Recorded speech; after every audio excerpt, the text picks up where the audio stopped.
আসসালামু আলাইকুম রহমতুল্লাহ। প্রিয় দর্শক, কেমন আছেন? আশা করি ভালো আছেন। প্রিয় দর্শক, ঈদ মিলাদুন্নবীর সরকারি ছুটি কবে জানা গেল? চলুন বিস্তারিত তথ্য জেনে নিই যুগান্তর রিপোর্টের মাধ্যমে। প্রিয় দর্শক, পবিত্র রবিউল আউয়াল মাসের চাঁদ দেশের আকাশে আজ দেখা যায়নি, তাই পবিত্র ঈদে মিলাদুন্নবী পালিত হবে 6 সেপ্টেম্বর শনিবার।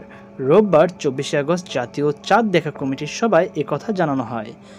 আজ সন্ধ্যা 6:30টায় বাদ মাগরিব ইসলামিক ফাউন্ডেশনের বাইতুল মোকাররম সভাকক্ষে এই সভায় সভাপতিত্ব করেন ধর্ম উপদেষ্টা ডক্টর আ.ফ.ম.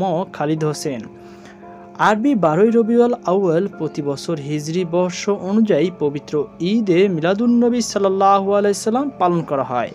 রোববার 24 আগস্ট চাঁদ না দেখা যাওয়ার সফর মাস 30 দিন শেষ হচ্ছে, তাই 12 রবিউল আউয়াল 6 সেপ্টেম্বর শনিবার পালিত হবে। ঈদ মিলাদুন্নবীর দিন বাংলাদেশে সরকারি ছুটি থাকে। আরবি ঈদে মিলাদুন্নবী অর্থ মহানবী সাল্লাল্লাহু আলাইহি সাল্লামের জন্মদিনের আনন্দ উৎসব। মুসলমানরা 12 রবিউল আউয়াল মহানবী হযরত মুহাম্মদ সাল্লাল্লাহু আলাইহি সাল্লাম এর জন্ম ও মৃত্যু ওফাত দিবস হিসাবে পালন করে, কারণ এই দিনেই তিনি ইন্তেকালও করেন।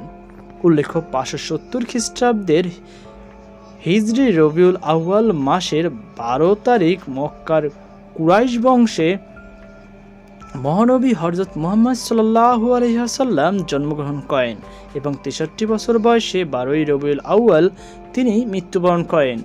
দিনটি ঈদে মিলাদুন্নবী হিসাবে পৃথিবীর মুসলমানরা পালন করে।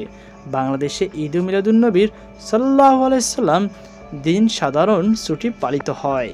তো প্রিয় দর্শক, এই ছিল আমাদের সর্বশেষ আপডেট। সকল ভালো থাকুন, সুস্থ থাকুন। আজকে পর্যন্ত আল্লাহ হাফেজ।